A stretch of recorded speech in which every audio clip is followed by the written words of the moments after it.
नमस्कार दोस्तों, स्वागत है आप सभी का आपके अपने YouTube channel GK search engine पर। तो दोस्तों, आज के इस वीडियो में हम विश्लेषण करने वाले हैं वीडियो सीधी भर्ती परीक्षा 2025 में पूछे गए करंट अफेयर्स क्वेश्चन की। पूरा वीडियो बहुत ध्यान से देखना। पीडीएफ फाइल आप वीडियो के डिस्क्रिप्शन बॉक्स से डाउनलोड कर सकते हैं। तो 2 नवंबर को हाल ही में वीडियो यानी ग्राम सेवक का जो एग्ज़ाम हुआ था, ग्राम विकास अधिकारी का, उसमें करंट अफेयर से रिलेटेड कौन कौन से क्वेश्चन पूछे गए थे, आइए डिस्कस करते हैं। तो जो क्वेश्चन पूछे गए थे उनमें थे, नवीकरणीय ऊर्जा सांख्यिकी 2023-24 के अनुसार भारत की नवीकरणीय ऊर्जा स्थापित क्षमता में राजस्थान की रैंकिंग क्या है। तो इसमें राजस्थान की रैंकिंग है वो दूसरी थी। ये रिपोर्ट है वो नवीकरणीय ऊर्जा सांख्यिकी 2023-24 की रिपोर्ट है। इसके अकॉर्डिंग राजस्थान की जो रैंकिंग है वो दूसरी थी 31 मार्च 2024, यानी ये पुराना जीके है। 31 मार्च 2024 तक के अनुसार ये रैंकिंग पूछी गई थी। नेक्स्ट जो क्वेश्चन पूछा गया था, प्रधानमंत्री सूक्ष्म खाद्य प्रसंस्करण उद्यमों की औपचारीकरण योजना के तहत एक जिला एक उत्पाद, इस पहल के तहत राजस्थान के सवाई माधोपुर जिले के लिए मुख्य उत्पाद के रूप में किस उत्पाद को चुना गया है। तो ध्यान रखना, सवाई माधोपुर में अमरूद ज़्यादा फेमस है, अमरूद के लिए चुना गया है। ए ऑप्शन यहाँ पर बिल्कुल सही है। सवाई माधोपुर का जो अमरूद है वो काफ़ी फेमस है और एक जिला एक उत्पाद योजना के लिए इसके लिए चुना गया है। इसके अलावा यह जिला, सवाई माधोपुर जिला है वो हस्त निर्मित तांबे और पीतल के बर्तन, लाख की लकड़ी के काम और पपीयर मैचे के लिए भी काफ़ी प्रसिद्ध है। तो ये आपको ध्यान में रखना है। नेक्स्ट जो क्वेश्चन आया था, राजस्थान के सकल राज्य मूल्यवर्धित 2024-25 में वर्तमान कीमतों पर सबसे बड़ा हिस्सा किस क्षेत्र का है। तो सबसे बड़ा हिस्सा है वो सेवा क्षेत्र का होता है। ए ऑप्शन यहाँ पर बिल्कुल सही है। यहाँ दोस्तों सेवा क्षेत्र जिसमें परिवहन भी शामिल होता है, भंडारण भी, संचार, वित्तीय सेवाएं, वास्तविक स्थिति, व्यवसाय सेवाएं, सार्वजनिक प्रशासन एवं अन्य सेवा भी इसमें शामिल होते हैं। तो सकल राज्य मूल्यवर्धन की अगर बात करें तो चालू प्राइस पर यानी करंट प्राइस पर वर्तमान कीमतों पर 45.92% के साथ सबसे ज़्यादा योगदान है वो सेवा क्षेत्र का है। नेक्स्ट जो क्वेश्चन आया था, अंतर्राष्ट्रीय योग दिवस 2025 की थीम क्या है। तो अंतर्राष्ट्रीय योग दिवस जो कि हर साल 21 जून को मनाया जाता है, अंतर्राष्ट्रीय योग दिवस। और इस साल के जो अंतर्राष्ट्रीय योग दिवस की थीम रखी गई थी वो थी एक पृथ्वी एक स्वास्थ्य के लिए योग। जहाँ इसी थीम के आधार पर अंतर्राष्ट्रीय योग दिवस है वो 21 जून को मनाया गया था, जिसका अंतर्राष्ट्रीय योग दिवस मनाने का मुख्य उद्देश्य है वो योग के शारीरिक, मानसिक और आध्यात्मिक लाभों के बारे में जागरूकता फैलाना है। नेक्स्ट क्वेश्चन है, द्विपक्षीय नौसैनिक अभ्यास इंद्र 2025 भारत और किस देश के बीच आयोजित किया गया। तो यहाँ पर नौसैनिक अभ्यास का पूछा है, इंद्र 2025। इसका आयोजन भारत और रूस के मध्य किया गया था, यानी कि डी ऑप्शन यहाँ पर बिल्कुल सही हो जाएगा। और यह ध्यान रखना 14वां संस्करण था जो कि 28 मार्च से लेकर 2 अप्रैल तक, यानी 28 मार्च को शुरू हुआ था और 2 अप्रैल तक चला था। इंद्र 2025 जो कि आयोजित किया गया था, जो भारतीय और रूसी सेना के मध्य द्विपक्षीय समुद्री युद्धाभ्यास है, ये आयोजित हुआ था। नेक्स्ट, निम्नलिखित में से कौन से राज्य ने 2025 में खेलो इंडिया यूथ गेम्स के 7वें संस्करण की मेज़बानी की थी। जी हाँ दोस्तों, खेलो इंडिया यूथ गेम्स का जो 7वां संस्करण है उसका आयोजन किया गया था बिहार में, यानी कि सी ऑप्शन यहाँ पर बिल्कुल सही हो जाएगा। बिहार में 4 से लेकर 15 मई तक खेलो इंडिया यूथ गेम्स का 7वां संस्करण है जिसका आयोजन किया गया था। बिहार के मुख्य शहर जिसमें पटना, राजगीर, गया, भागलपुर और बेगूसराय जैसे शहरों में इन खेलों का आयोजन किया गया था। नेक्स्ट है, राजस्थान एकीकृत स्वच्छ ऊर्जा नीति 2024 के तहत निम्नलिखित में से किस नवीकरणीय ऊर्जा स्रोत को 25,000 मेगावाट का लक्ष्य आवंटित किया गया है। जी हाँ दोस्तों, 25,000 मेगावाट का लक्ष्य आवंटित किया गया है पवन और हाइब्रिड।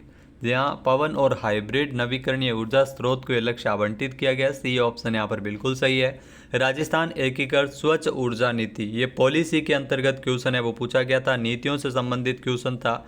इस नीति का मुख्य लक्ष्य 2030 तक अगर बात करें तो कुल 1,25,000 मेगावाट यानी 125 गीगावाट नवीकरणीय ऊर्जा क्षमता प्राप्त करना इसका लक्ष्य रखा गया था, जिसमें सौर ऊर्जा के लिए 90,000 मेगावाट, जल विद्युत ऊर्जा के लिए 10,000 मेगावाट और अपने को इसमें पूछा है पवन और हाइब्रिड ऊर्जा के लिए कुल 25,000 मेगावाट का लक्ष्य निर्धारित किया गया है।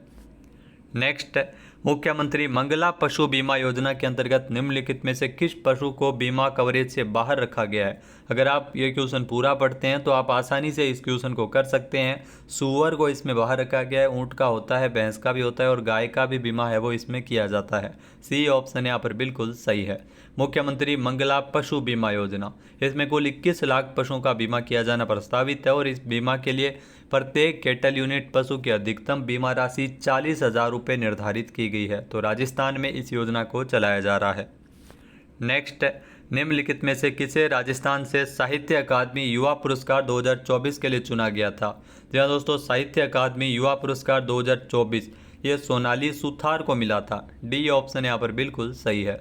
सोनाली सुथार का संबंध है वो राजस्थान के बीकानेर से है और इनको इनकी कृति शुद्ध सोदू जग आंगणे के लिए दिया गया है। साहित्य अकादमी युवा पुरस्कार सोनाली सुथार को मिला है। 2025 की अगर बात करें तो 2025 में पूनम चंद गोदारा को मिला है, वो भी बीकानेर से ही है।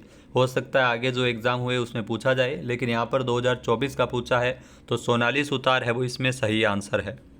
नेक्स्ट, निम्नलिखित में से राजस्थान के जिलों का मिलान कीजिए ODOP यानी वन डिस्ट्रिक्ट वन प्रोडक्ट के अकॉर्डिंग। तो इसमें हमको मिलान करना है। सबसे पहले अगर आपको पता है कि झालावाड़ के संतरे काफ़ी फेमस होते हैं तो सी को 1 से मिलाना है। तो इसमें सी को 1 से मिलाने वाले केवल 2 ऑप्शन दिए गए हैं, ए और सी। अब थोड़ा सा आगे चलते हैं तो चूरू में आपको ध्यान रखना है, मूंगफली उत्पाद है वो काफ़ी फेमस होते हैं। ए को 3 से मिलाना है, यहाँ पर ए को 3 से मिलाया जा रहा है। फिर कोटा की अगर बात करें तो कोटा में धनिया फेमस है, डी को 2 से मिलाना है। तो यहाँ पर आप देख सकते हैं डी को 2 से मिला रहा है। फिर बच गया जयपुर, तो जयपुर टमाटर के लिए है। तो यहाँ पर सी ऑप्शन यहाँ पर बिल्कुल सही हो जाएगा। नेक्स्ट जो क्वेश्चन पूछा गया था, राइजिंग राजस्थान 2024 रिपोर्ट के अनुसार निम्नलिखित में से कौन सा क्षेत्र लकड़ी के फर्नीचर और हस्तशिल्प के लिए प्रसिद्ध है? तो लकड़ी के फर्नीचर की अगर बात करें तो जोधपुर काफ़ी फेमस है। ए ऑप्शन यहाँ पर बिल्कुल सही है।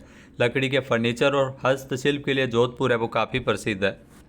नेक्स्ट है, राजस्थान आर्थिक समीक्षा 2024-25 के अनुसार मुख्यमंत्री ग्रामीण रोजगार गारंटी योजना, इसके तहत 12 क्षेत्र में किस आदिवासी समुदाय को 100 दिनों का अतिरिक्त रोजगार दिया जाता है? तो 12 क्षेत्र में आप सभी को पता है शहर या जनजातीय वो सबसे ज़्यादा होती है। यहाँ पर 12 क्षेत्र में आदिवासी समुदाय को 100 दिनों का अतिरिक्त रोजगार है वो दिया जाता है। मुख्यमंत्री ग्रामीण रोजगार गारंटी योजना, जिसमें 100 दिवस का रोजगार मिलता है प्लस यहाँ पर 100 दिन का अतिरिक्त रोजगार दिया जाता है, यानी 200 दिनों का यहाँ पर रोजगार मिलता है मुख्यमंत्री ग्रामीण रोजगार गारंटी योजना के तहत। नेक्स्ट जो क्वेश्चन पूछा गया था, राजस्थान आर्थिक समीक्षा 2024-25 के अनुसार मुख्यमंत्री ग्रामीण रोजगार गारंटी योजना के तहत महात्मा गांधी राष्ट्रीय ग्रामीण रोजगार गारंटी योजना यानी मनरेगा में 100 दिवस पूरे होने के बाद कितने दिनों का अतिरिक्त रोजगार दिया जाता है? यहाँ दोस्तों मुख्यमंत्री ग्रामीण रोजगार गारंटी योजना की अगर बात करें तो इसमें 25 दिनों का अतिरिक्त रोजगार है वो और मिलता है। ए ऑप्शन यहाँ पर बिल्कुल सही हो जाएगा। यहाँ 25 दिनों का अतिरिक्त रोजगार है वो इसमें प्रोवाइड करवाया जाता है। नेक्स्ट, राजस्थान परिवर्तन एवं नवाचार संस्थान यानी रीति की स्थापना किस वर्ष हुई थी? जहाँ दोस्तों नीति आयोग की तर्ज पर राजस्थान में भी राजस्थान परिवर्तन एवं नवाचार संस्थान रीति की स्थापना 2023 में स्थापना है वो राजस्थान सरकार के द्वारा की गई थी। 2023 की अगर बात करें तो 2023 में जो संकल्प पत्र में निर्णय लिया गया था उसके बाद में 2024 में रीति आयोग का गठन किया गया था।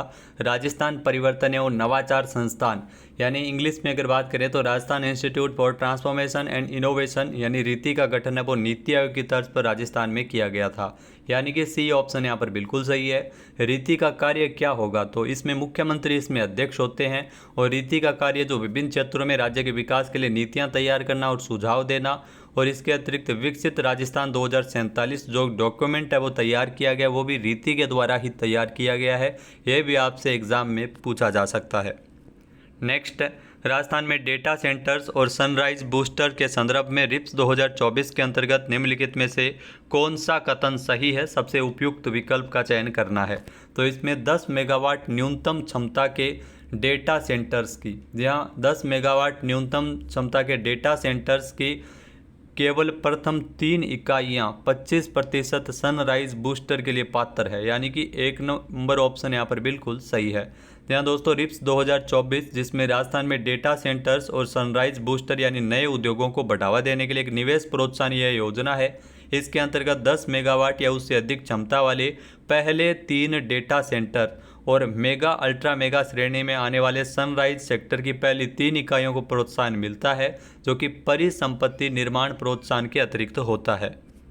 नेक्स्ट, राजस्थान में मुख्यमंत्री युवा कौशल योजना 2.0 के दूसरे चरण का शुभारंभ कब किया गया? जी हाँ दोस्तों, मुख्यमंत्री युवा कौशल योजना इसके दूसरे चरण की अगर बात करें तो राजस्थान सरकार के द्वारा इसका शुभारंभ 2023 में किया गया था। 2023 में इसका शुभारंभ किया गया था मुख्यमंत्री युवा कौशल योजना। सी ऑप्शन यहाँ पर बिल्कुल सही हो जाएगा। नेक्स्ट, राजस्थान की आर्थिक समीक्षा 2024-25 के अनुसार मुख्यमंत्री युवा संबल योजना के अंतर्गत पुरुष लाभार्थियों को कितने रुपए बेरोजगारी भत्ता प्रदान किया जाता है? तो इसमें अगर लाभार्थी पुरुष है तो उनको 4,000 रुपये बेरोजगारी भत्ता है वो दिया जाता है। सी ऑप्शन यहाँ पर बिल्कुल सही है। और अगर लाभार्थी इसमें महिला लाभार्थी है तो 4500 रुपये।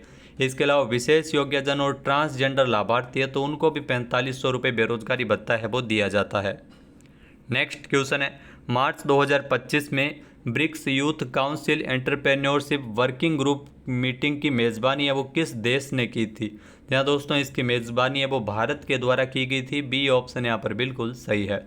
युवा मामले विभाग एवं युवा मामले एवं खेल मंत्रालय भारत सरकार के द्वारा 3 से लेकर 7 मार्च तक, आपको डेट भी ध्यान रखना है, आगे एग्जाम में पूछा जा सकता है, तो ब्रिक्स युवा परिषद उद्यमिता कार्य समूह की बैठक का आयोजन है वो किया गया था भारत में। तो दोस्तों ये थे राजस्थान करंट अफेयर्स, और ये भी आप देख सकते हैं पुराना क्वेश्चन है, लेकिन मनसा माता करणी माता मंदिर ये रोपवे है, दूध तलाई झील के पास स्थित है, तो बी ऑप्शन यहाँ पर बिल्कुल सही हो जाएगा। तो दोस्तों राजस्थान करंट अफेयर्स के और करंट अफेयर्स के क्वेश्चन जो एग्जाम में पूछे गए थे, जैसा कि आप देख सकते हैं, द्विपक्षीय नौसैनिक अभ्यास क्लासेज में हमने करवाया हुआ है कि रूस में इसका आयोजन किया गया था। नौसेना का ये 14वां संस्करण है जो कि आयोजित किया गया था। इसके अलावा जो 11वां अंतर्राष्ट्रीय योग दिवस की थीम पूछी गई थी, एक पृथ्वी एक स्वास्थ्य के लिए योग, इस थीम को एग्जाम में पूछा गया था। इसके अलावा साहित्य अकादमी युवा पुरस्कार राजस्थानी भाषा के लिए सोनाली सुथार को मिला था 2024 के लिए, और ये आपको बता दें कि बीकानेर से है सोनाली सुथार। इनको शुद्ध सोधु जग आंगणे कविता संग्रह के लिए दिया गया था। इसके अलावा जो राजस्थान एकीकरण स्वच्छ ऊर्जा नीति, यहाँ से एग्जाम में क्वेश्चन पूछा गया था कि 2030 तक कितना लक्ष्य है, तो इसमें गीगावाट अगर बात करें तो मेगावाट में आप हम भी समझ सकते हैं कि 90,000 मेगावाट यानी 90 गीगावाट, 25 गीगावाट यानी 25,000 मेगावाट विंड और हाइब्रिड यानी पवन और जो हाइब्रिड क्षमता की स्थापना के लिए इसमें लक्ष्य रखा गया है। तो ये एकीकृत स्वच्छ ऊर्जा नीति है, यहाँ से एग्जाम में क्वेश्चन आया था। खेलो इंडिया यूथ गेम्स भी हमने डिटेल में करवा रखे हैं। बिहार में खेलो इंडिया यूथ गेम्स का जो आयोजन है वो किया गया था, 7वां संस्करण है, 4 से लेकर 15 मई तक आयोजित हुआ था, जिसमें महाराष्ट्र ओवरऑल चैंपियन रहा था। राजस्थान की अगर बात करें तो राजस्थान ने 24 स्वर्ण 12 रजत सहित टोटल 60 पदक जीतकर तीसरा स्थान राजस्थान ने प्राप्त किया था। तो दोस्तों वीडियो कैसा लगा कमेंट करके ज़रूर बताइएगा। जय हिंद, जय भारत, जय राजस्थान।